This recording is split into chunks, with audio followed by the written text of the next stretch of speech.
Ramona and Her Mother by Beverly Cleary. Chapter 2.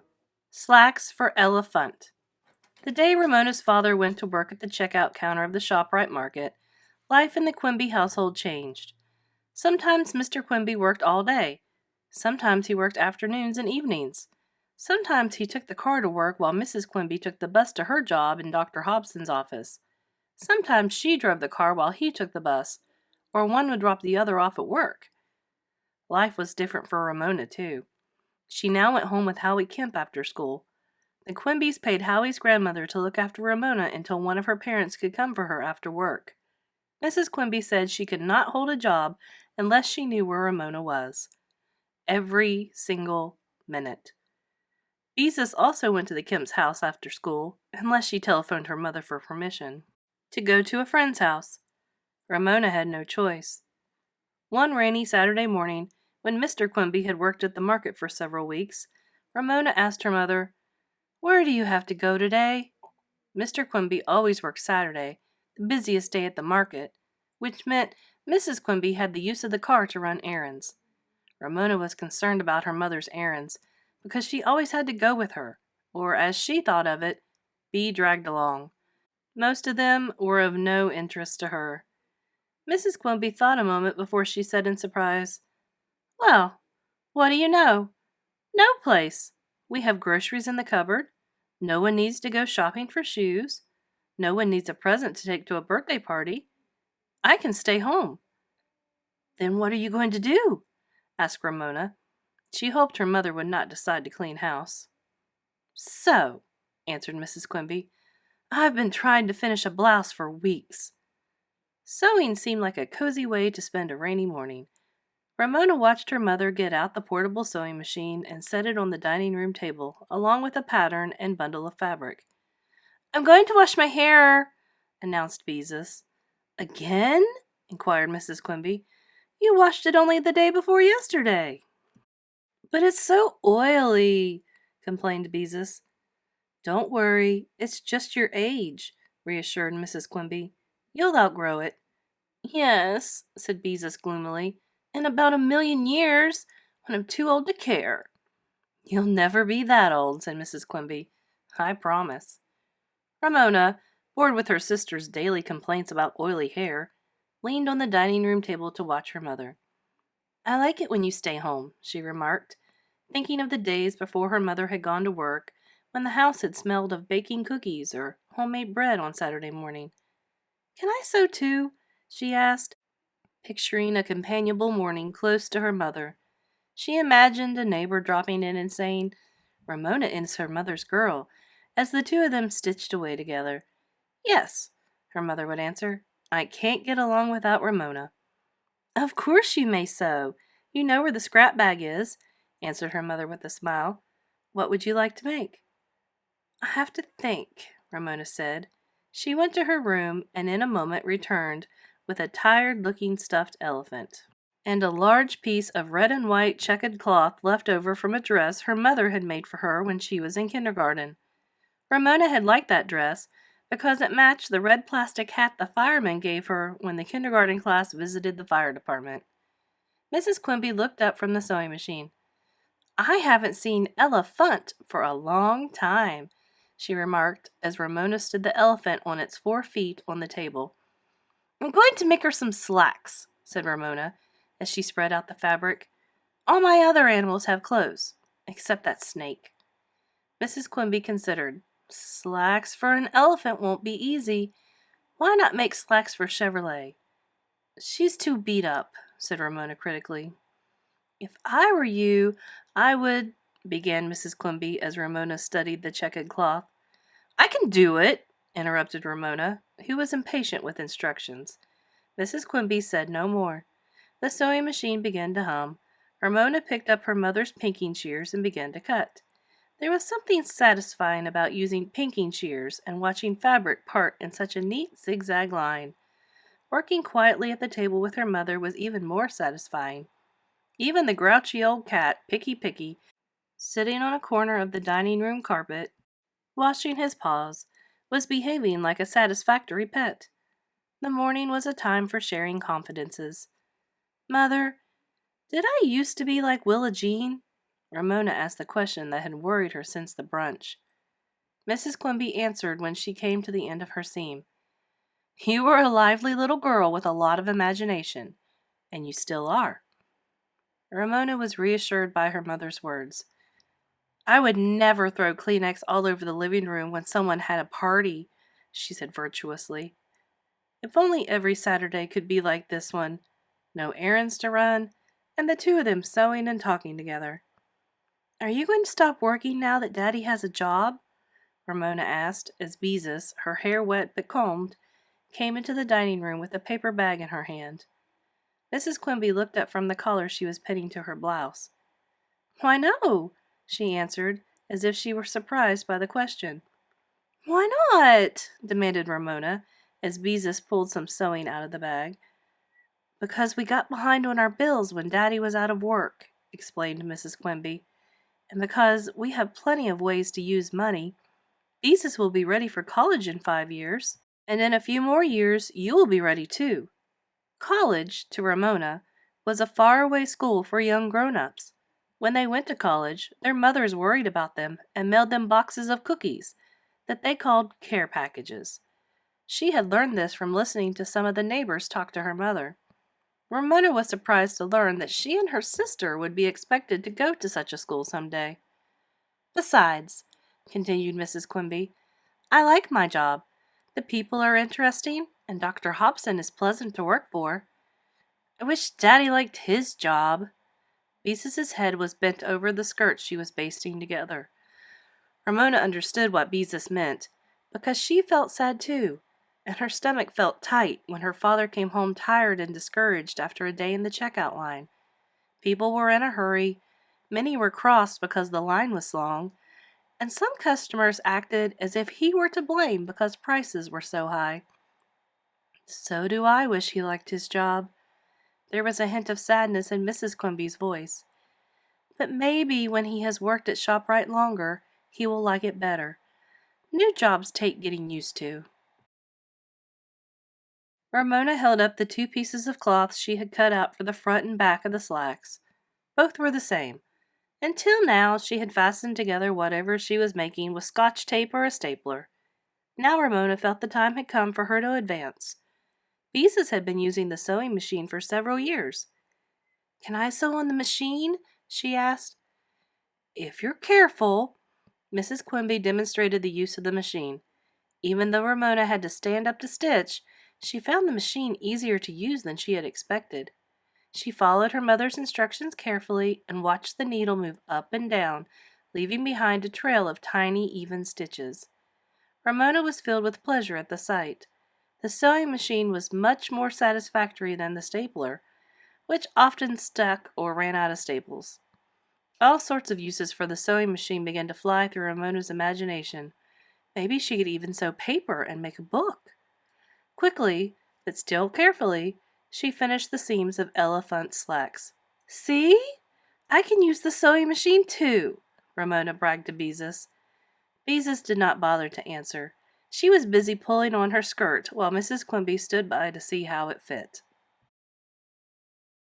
Ramona picked up her gray flannel elephant and shoved its hind legs into the legs of the slacks. Mrs. Quimby pinned the waistband for Beezus and stood back to look at the skirt. It fits nicely, she said. You can go ahead and stitch it. Pleased, Beezus went off to the bedroom to admire her work in the mirror. Ramona tugged and tugged at Elephant's slacks, but no matter how hard she tugged, she could not make them come up to the elephant's waist, or to what she guessed was the elephant's waist. Elephant's bottom was too big, or the slacks were too small. At the same time, the front of the slacks seemed way too big. They bunched under Elephant's paunch. Ramona scowled. Beezus twirled into the living room to make her skirt stand out. Anyone could see she was pleased with what she had accomplished. Ramona scowled harder, but no one noticed. No one even cared. The sewing machine hummed. Beezus slipped out of her skirt. Ramona heaved a gusty sigh. The sewing machine stopped humming. Having problems, Ramona? Inquired Mrs. Quimby. These slacks look terrible, Ramona glowered. They look awful. Mrs. Quimby considered Elephant and her slacks. Well, she said after a moment, maybe you could find something easier to sew. Slacks for an elephant are very hard to make. I'm sure I couldn't do it. Ramona could not scowl any harder. I like to do hard things. I know you do, and I admire you for it, answered Ramona's mother. But sometimes it's better to start with something easy and work up. Why don't you make a skirt? Suggested Beezus. Elephant is a girl elephant. I don't want to make a skirt. Ramona's voice was rising. I want to make pants. She looked at her mother and sister, so calm and happy with their sewing. Why couldn't her sewing turn out right the way theirs did? Ramona felt shut out from something she longed to share. Picky stopped washing, gave Ramona a long stare, and slowly and disdainfully left the room. Now, Ramona, said Mrs. Quimby gently, I know you are disappointed, but life is full of little disappointments. You'll get over it. Why don't you try something else? A skirt, the way Beezus suggested. I won't either get over it. Nobody had to tell Ramona that life was full of disappointments. She already knew. She was disappointed almost every evening because she had to go to bed at 8:30 and never got to see the end of the 8 o'clock movie on television. She had seen many beginnings, but no endings. And even though she had outgrown her tricycle, she was still disappointed because she never could find a tricycle license plate with her name printed on it. Didn't the people who made those license plates care about little girls named Ramona? And then there was the time she had gone to the Easter egg hunt in the park with a big paper bag and had found only 2 little candy eggs, one of which had been stepped on. Nobody had to tell Ramona about disappointment. The disappointment of elephant slacks was not one of life's little disappointments to Ramona. It was a big disappointment because she had failed at something she wanted to do, and because she no longer felt she was sharing with her mother. Beezus was doing so instead. I don't want to do something easier, yelled Ramona, and hurled poor Elephant and her slacks across the room. As the elephant bounced off the wall, a thought flashed through Ramona's mind. Her mother had not actually said she was not like Willa Jean. Mrs. Quimby spoke sharply. That's enough, Ramona. Calm down. I won't calm down, shouted Ramona, bursting into tears. She fled to that haven of anyone in the family who had tears to shed, the bathroom, where she sat on the edge of the tub, sniffing miserably. Nothing was fair. Her mother was always saying everyone must be patient with Beezus when she was cross, because Beezus had reached a difficult age. But what about Ramona? Her age was difficult too. Not old enough to sit down with her mother and sew something she wanted to sew, and too old to go pulling out a whole box of Kleenex and flinging it all over the house like Willa Jean. People should not think being 7.5 years old was easy, because it wasn't. As Ramona sat on the hard edge of the tub, feeling sorry for herself and trying to sort out her thoughts, she noticed a brand new red, white, and blue tube of toothpaste lying beside the wash basin. How smooth and shiny it looked, with only one little dent where someone had squeezed it once. That tube was as good as new, and it was the large economy size. Ramona was suddenly filled with longing. All her life she had wanted to squeeze toothpaste. Really squeeze it. Not just one little squirt on her toothbrush, but a whole tube. A large economy-size tube. All at one time, just as she had longed to pull out a whole box of Kleenex. I'll give it one little squeeze, thought Ramona. Just one teeny squeeze, to make me feel better. She seized the tube. How fat and smooth it felt in her hand. She unscrewed the cap and laid it on the counter. Then she squeezed that tube the way she had been told she must never squeeze it. Right in the middle. White paste shot out faster than she had expected. That squirt really did make Ramona feel better. She squeezed again. Another satisfying squirt. She felt even better. This was more fun than finger painting or modeling turtles out of clay. Suddenly, Ramona no longer cared what anyone thought. She squeezed and squirted, She forgot about Elephant's slacks. She forgot about her mother and Beezus. She forgot that no one ever called her mother's girl. The paste coiled and swirled and mounded in the wash basin. Ramona decorated the mound with toothpaste roses, as if it were a toothpaste birthday cake. When the tube was almost empty, she rolled it properly from the bottom and squeezed some more. Tighter and tighter she rolled it until not another speck of toothpaste could be squeezed out. There, thought Ramona with pleasure and satisfaction, which unfortunately lasted only a moment. With the rolled-up tube in her hand, Ramona looked at the white mound. What would her mother say? What could she do with it? Wash it down the drain? It might foam all over the bathroom. Or it might stop up the sink. Then she really would be in trouble.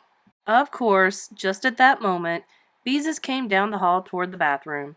Ramona started to slam the door, but Beezus blocked it with her foot. Ramona tried to hide the toothpaste by standing tall in front of the wash basin. Unfortunately, she was not tall enough. Beezus looked over her shoulder. "Is that toothpaste?" she asked in disbelief. Ramona scowled because she did not know what else to do. "Mother!" Beezus had seen the rolled-up, squeezed-out tube. "Ramona has wasted a whole tube of toothpaste!" Now, apparently Beezus was not only a friend of trees, she was a friend of toothpaste as well. "You keep quiet," ordered Ramona. "I'll pick it up." "How?" asked Beezus. "How can you pick up toothpaste?" "With a spoon. I can put it in a plastic bag with a spoon," said Ramona. "We can dip our toothbrushes in the bag." "Yuck," said Beezus rudely. "Everybody's germs will get mixed up." "Picky," said Ramona. "Girls!" Mrs. Quimby came to see what the argument was about. "Ramona, what on earth got into you?" she asked in exasperation when she saw the toothpaste birthday cake. The whole thing was much too difficult to explain. Really impossible, so Ramona said cockily, like the funny man on television, "The devil made me do it." "That's not funny, Ramona." Mrs. Quimby meant what she said. Ramona did not understand. Everyone laughed when the man on television said the devil made him do something. Why wasn't the remark funny when she said it? Because she was 7.5, right now. That was why. Grown-ups could get away with anything. It wasn't fair. "Get a spoon and a jar from the kitchen," directed Mrs. Quimby, "and scoop up the toothpaste." Then she said to Beezus, "She can use it herself, and the rest of us can use a fresh tube." Somehow, Ramona felt sad knowing she was to be excluded from the family tube of toothpaste for a long time, and she wished her mother would not speak about her to Beezus as if she were not in the room. "Ramona," said her mother, "don't you ever let me catch you squeezing out a whole tube of toothpaste again." "I won't," promised Ramona. As she went off to the kitchen for a jar and a spoon, she felt unexpectedly cheerful. She had done something she had always wanted to do. Of course she would never squeeze out a whole tube of toothpaste again. She had done it once. She did not need to do it again.